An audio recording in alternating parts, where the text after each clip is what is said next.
tal? Bienvenidos a este nuevo video de nuestra cuarta semana, donde vamos a revisar los últimos dos temas que tienen que ver con la administración financiera, los subtemas de riesgo y su medición, tasas de rendimiento, valor presente y futuro, y las anualidades, que son las anualidades. Bueno, los tipos de riesgo financiero son diferentes para cada empresa, sin embargo, pues es importante ver el potencial de riesgo precisamente que se tiene para evaluar su impacto en la empresa. La idea es disminuirlo, quizá evitarlo, en algunos casos se puede evitar, en algunos no, pero en la medida en que se puedan mitigar, pues esto va a ser en beneficio de la situación, en este caso financiera de la empresa. Vamos a hablar de riesgos de este tipo. Cuando hablamos de riesgo nos referimos a la posibilidad que existe de que surja algún acontecimiento adverso y las consecuencias que puede tener para la empresa. Entonces es importante dejar claro que solo nos vamos a referir a riesgos financieros, porque obviamente hay riesgos en la parte de capital humano, en la producción, pero aquí solo tocaremos la parte financiera. ¿Qué es el riesgo? Bueno, el riesgo es la probabilidad de tener, o se puede entender como la probabilidad de tener un resultado negativo e inesperado debido a los movimientos de mercado, aunque también se dice desde el punto de vista de probabilidad que es la probabilidad de que no se den las cosas como las tenemos planeadas. A final de cuentas es lo mismo, es una situación adversa y debemos de analizarla para poder mitigarla, disminuirla o eliminar ese riesgo. Estos riesgos pueden provocarse por una mala administración de flujo de caja, por riesgos relacionados con ingresos por debajo de lo esperado, o por algunas otras situaciones que aquí vamos a ver, como comentaba, una administración inadecuada, un alto endeudamiento, es decir, que tenga más pasivo del que puedo manejar, variaciones en el tipo de cambio en las tasas de interés, operaciones de mercado o inversiones con alto riesgo o alta inseguridad, falta de información para la toma de decisiones, y tenemos básicamente cuatro tipos de riesgos que son los siguientes.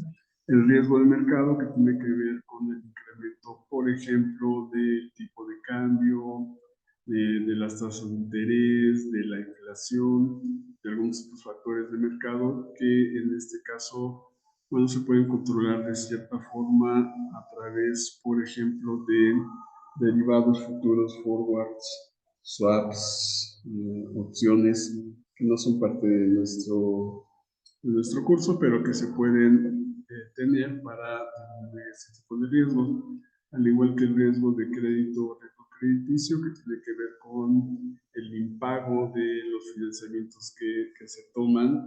En el caso de los bancos, pues con los financiamientos que se dan y que no nos paguen. Para eso, pues, la forma de mitigar es un poco a través de las garantías. El riesgo de liquidez tiene que ver con qué tan líquido tenemos ciertos activos. A veces pensamos como inversión en tener inmuebles, pero los inmuebles pues, tardan en venderse. Entonces, el riesgo de liquidez quiere decir tener la liquidez suficiente para afrontar alguna eventualidad, y entre más líquido es una empresa, pues tiene menor riesgo en este sentido e incluso en algunos otros riesgos que estamos viendo. Y el riesgo operacional, que tiene que ver con la forma en que se operan las actividades financieras valga la redundancia, las operaciones financieras. Por ejemplo, en una empresa que vende algún artículo, el dar crédito a otra empresa se constituye un riesgo que puede ser del tipo operacional si la persona que firma el pagaré por la otra empresa no tiene, digamos, facultades para poder firmar, Entonces, eso se volvería un problema legal si en algún momento una empresa que le vendió quisiera cobrar el financiamiento que se le da a la empresa B, por llamarla así. Entonces, la empresa A, que es la que da el crédito, puede mitigar esto simplemente con analizar a través de un abogado corporativo mercantil, analizar las estructuras de la empresa, sus poderes y definir quién es la persona que puede firmar algún pagaré y con eso disminuir ese riesgo. Puedo poner algún ejemplo. Hay tres formas básicas de asumir el riesgo. Una es transferirlo, hablando o teniendo como ejemplo equipo de transporte. Bueno, si compro un equipo de transporte, transfiero el riesgo a una aseguradora a través de una póliza. Evadir el riesgo pues, sería no comprar el equipo y rentar los servicios a alguna empresa de transporte o retener el riesgo, que es asumir el riesgo sin tomar la póliza de seguros, comprando el activo pero sin tomar la póliza de seguros y asumiendo el riesgo de que tuviera algún accidente y pues, jugando con esa probabilidad de que no lo tuviera. Ninguno de los tres es más ventajoso, sin embargo es lógico que retener el riesgo supone precisamente un riesgo mayor que las otras dos formas de asumirlo. Entonces, bueno, finalmente también existe retener el riesgo, pero para disminuirlo, pues sería mejor o transferirlo a través de, regresando al ejemplo del equipo de transporte, a través de la póliza, o evadirlo y tomar el servicio de un tercero. Para disminuirlo también en términos empresariales podemos planificar el presupuesto, no sé, el presupuesto de ventas, de costos, haciendo presupuestos adecuados, planeando en forma adecuada para no tener sobresaltos en términos financieros, por ejemplo, de las ventas. Si no estoy planeando las ventas y presupuestándolas, pues es muy probable que no sepa cuánto voy a tener de ingresos o cuánto debería de tener de ingresos y eso me permitirá o no me permitirá tomar algunas otras riesgos, por ejemplo, de un financiamiento, saber si lo voy a pagar, diversificar fuentes de ingreso, no casarme con un solo cliente, tener varios clientes para que si se me va alguno de ellos, pueda sustituirlo fácilmente con otro. En el caso, por decir, de un Walmart o la Comer, Soriana, pues no tienen ese problema porque tienen millones de clientes, entonces si se va uno, realmente no pasa nada. En cambio, cuando tu cliente principal es el gobierno y te deja de comprar, se acabó prácticamente la empresa. Analizar los riesgos, gestionar el flujo de efectivo, que es muy importante, tener estructura de capital equilibrada, es decir, entre pasivo y capital, y al decir equilibrada, básicamente hablamos de 50 y 50, que es, se ha visto que es la forma más equilibrada, más adecuada de tener una estructura financiera, poner el 50% de capital propio y pedir el otro 50% a través de pasivos.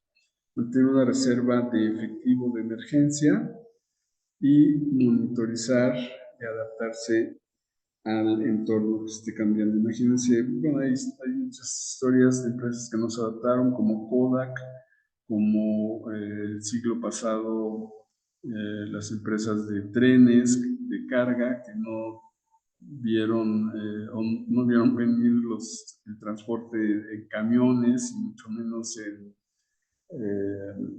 en avión, y entonces estas empresas, en lugar de hacer o de crear empresas de aviación, pues siguieron con sus trenes y al final, aunque siguen funcionando los trenes, pues son más grandes las empresas de los otros sectores que comenté.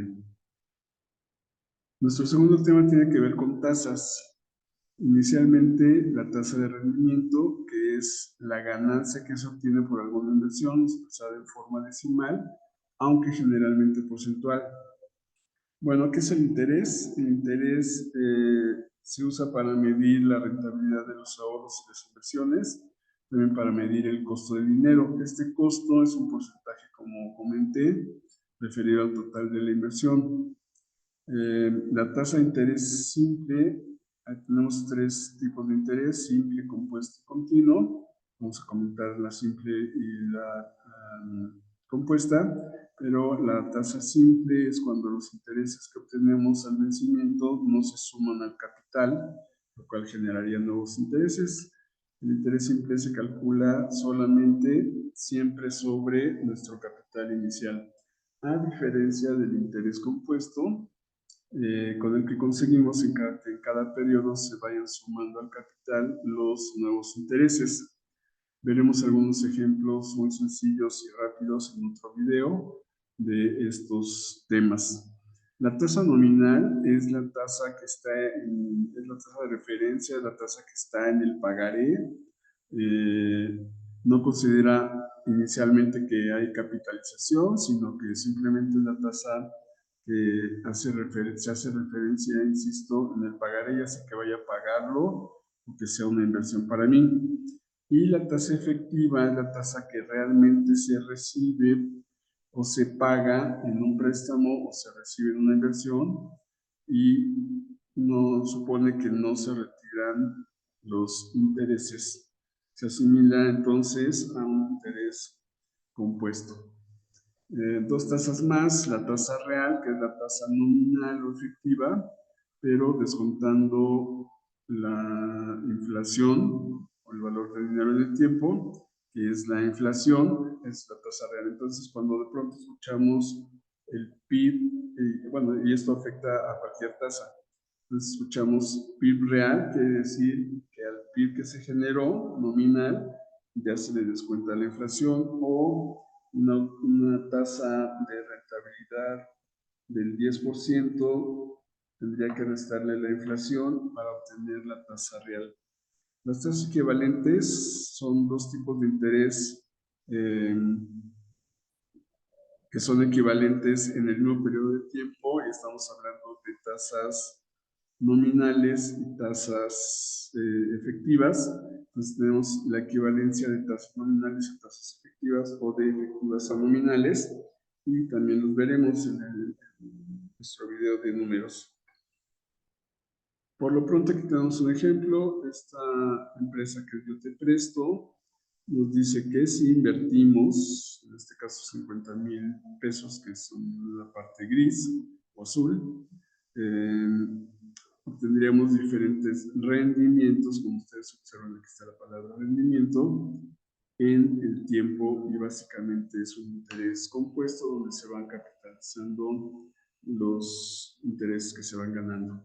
Otro ejemplo un poquito más claro es este de compartamos, donde ustedes pueden ver que por 18,000 pesos, que fue lo que yo simulé, tendría a 28 días 137 pesos. Esto de interés simple igual a 90, a 180 y a 360. Pero si hiciera, por ejemplo, a 90 días 4 capitalizaciones, porque 90 días es una cuarta parte del año, mi tasa de 1060, que es nominal, que es la que estaría en el pagaré, se volvería una tasa efectiva de 10,03. La veremos en el ejemplo. Voy a utilizar este mismo para que quede más claro.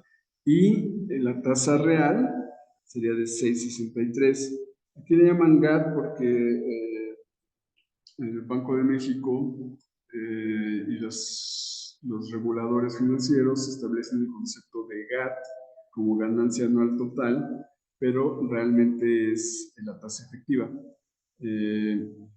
Y el GAT real, que es la ganancia anual total, pero ya descontada la inflación, también es utilizada en esos términos.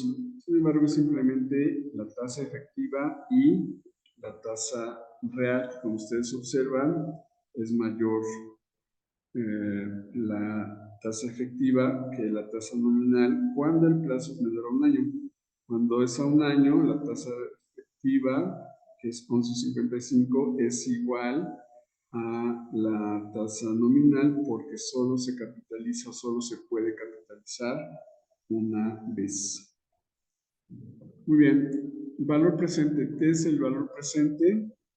Bueno, primero habrá que definir, comentar que las matemáticas financieras son una parte muy importante de los negocios. Yo diría que de las más utilizadas, no solo en los negocios, sino en los mercados financieros, y son muy importantes para la toma de decisiones. ¿Para qué nos sirven? Para calcular diferentes tipos de interés, rentabilidad e incluso para evaluar proyectos de inversión, para proyectar una cantidad hacia el futuro o su equivalencia en el presente y para estudiar, entre otras cosas, estudiar y realizar diversos cuadros de amortización de créditos e inversiones. Nos sirven para evaluar bonos, acciones y muchas otras cosas más. Por eso comento que desde mi punto de vista, algo que se utiliza mucho y que nos enseñan en las escuelas, o de lo que nos enseñan en las escuelas, es lo que más se utiliza, es la matemática financiera. Cuando compramos un coche, nos dan un préstamo de nómina, una tarjeta, compramos una casa, invertimos en CETES y demás, todo eso es pura matemática financiera. Hay, diría yo, 5 conceptos básicos, que es el interés, o sea, la tasa de interés. Bueno, el interés como ganancia, el capital, que es el valor presente, el tiempo, pues, que es el intervalo durante el cual se lleva a cabo la operación, la tasa de interés y el monto, que es el valor futuro, así como finalmente la amortización cuando hablamos de anualidades. Estos son los conceptos básicos. De hecho, no hay más conceptos. Siempre o calculamos el interés o el capital o el tiempo o la tasa o el valor futuro o la amortización.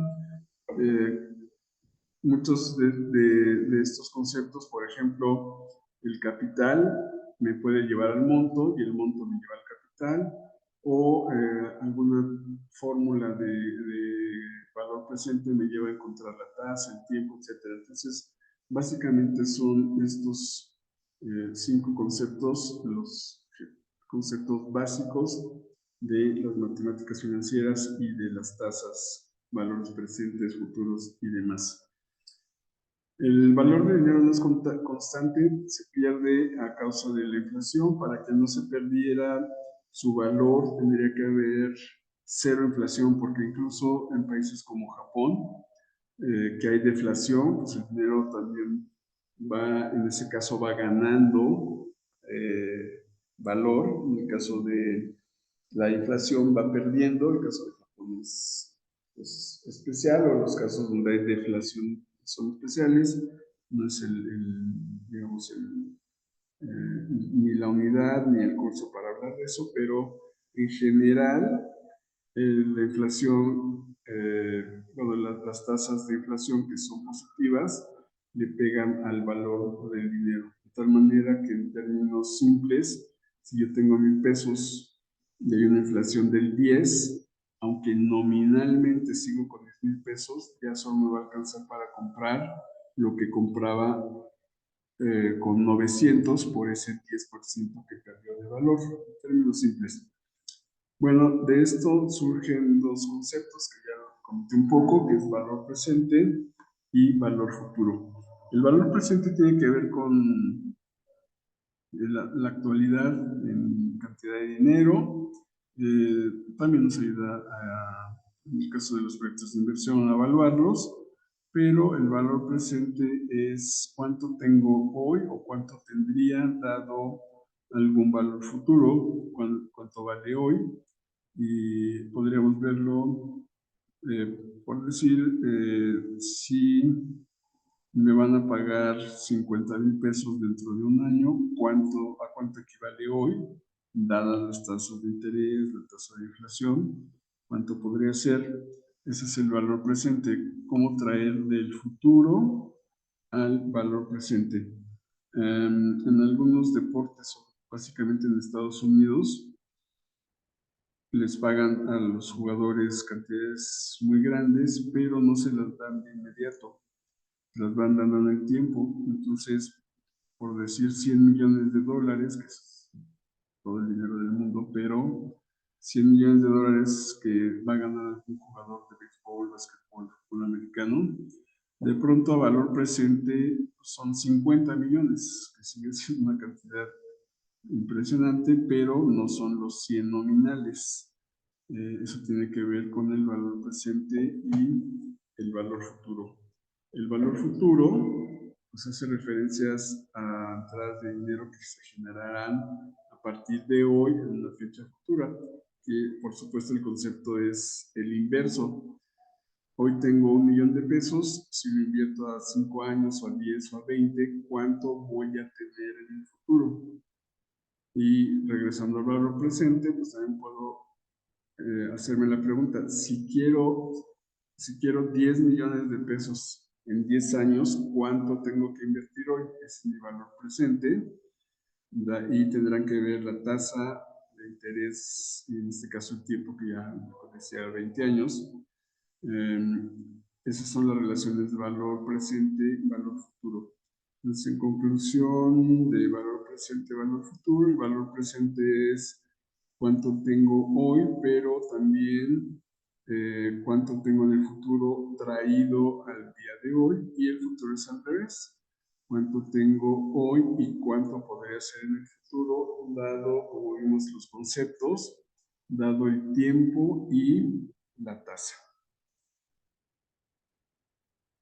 Es una anualidad. Bueno, una anualidad es un conjunto de nuestro tema 7.4, es el último de esta unidad 7. Una anualidad es un conjunto de pagos iguales. Se quedó el nombre de anualidad, aunque realmente hace referencia a pagos que pueden ser semanales, quincenales, mensuales, bimestrales, trimestrales, semestrales o anuales. Pero se le quedó el nombre de anualidad. La anualidad tiene que cumplir que sean pagos básicamente iguales y también a intervalos iguales de tiempo.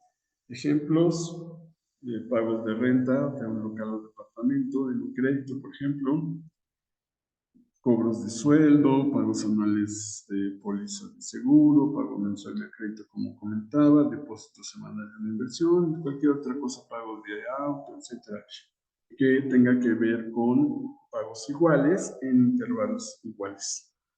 Los elementos siguen siendo los mismos que vimos de matemáticas financieras, que es la renta, el tiempo, el plazo, bueno, el plazo y el tiempo es igual, la renta, la tasa, el plazo, y también aplicamos el valor presente o el valor futuro en la anualidad, que básicamente es el mismo concepto. El valor presente es cuánto valen las anualidades hoy, el valor futuro es cuánto juntaré si voy haciendo depósitos de anualidades. Por ejemplo, si voy depositando cada quincena una cantidad, cuánto voy a juntar en 10, 15 o 20 años.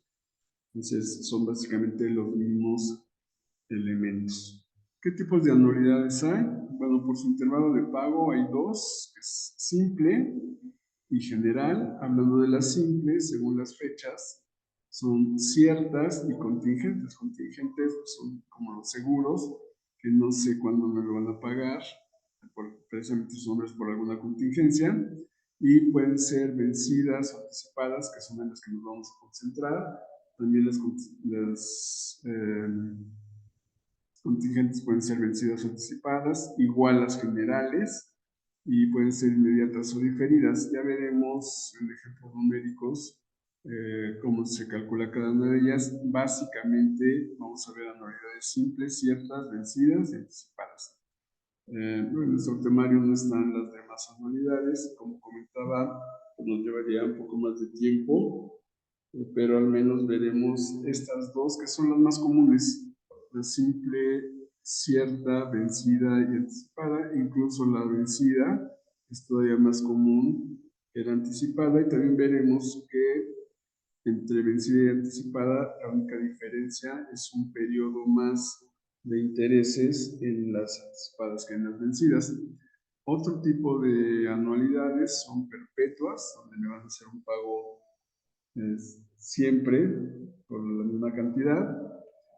variables donde puedo analizar, no como anualidad, pero puedo analizar a través de valor presente o futuro, flujos con cantidades diferentes, incluso plazos diferentes, y gradientes aritméticas y geométricas de anualidades que se van incrementando precisamente en forma aritmética. Por ejemplo, una anualidad que inició con 1,000 pesos mensuales y le voy sumando, por ejemplo, 20 pesos cada mes, eso es aritmético. Y geométrico, como sabrán, pues es una anualidad igual de 1,000 pesos, pero en lugar de ir adicionando una cantidad, voy incrementando un porcentaje. Por ejemplo, un 2% de incremento cada mes. Esas son las anualidades. En general, como decía, las más comunes es la vencida, donde se paga al final, o ya sea que se pague o se recibe al final del periodo. La anualidad, como vimos, es un ingreso o un desembolso. Entonces es o pago al final o recibo al final del periodo. Eso es vencido. Y anticipado, que es la segunda más común, pues es lo contrario. Lo empiezo a recibir o a pagar al inicio. Por eso comento que la diferencia entre ambas es solo un periodo de interés que veremos. Aquí es un ejemplo que también voy a dar en el tercer video, que tiene que ver con su actividad, futura en la actividad 3. Y esta es una tabla de BBVA para un crédito hipotecario, donde vemos aquí al lado que se presta 1.620.000 de 1.800.000. La tasa es del 11.10% y resultan amortizaciones de 16,000 pesos, 16,831.84. Ya lo veremos. Esta parte de seguros de daño y comisión no es parte de la anualidad, así que cuando calculemos nuestra anualidad llegaremos a 16,831 y no a 18,500, porque esos 18,500 ya tienen seguro de vida y comisión financiada. La comisión del seguro en términos de cálculo simplemente es el total del seguro entre, en este caso son 20 años me parece, es entre 20 años igual la comisión, es la comisión entre 20 años. Entonces no se aplica ahí las anualidades, sí en donde dice mensualidad sin accesorios. Lo veremos en nuestro ejemplo. Y con eso terminamos este primer video de nuestra unidad 7 y ya veremos en el posterior la unidad 8.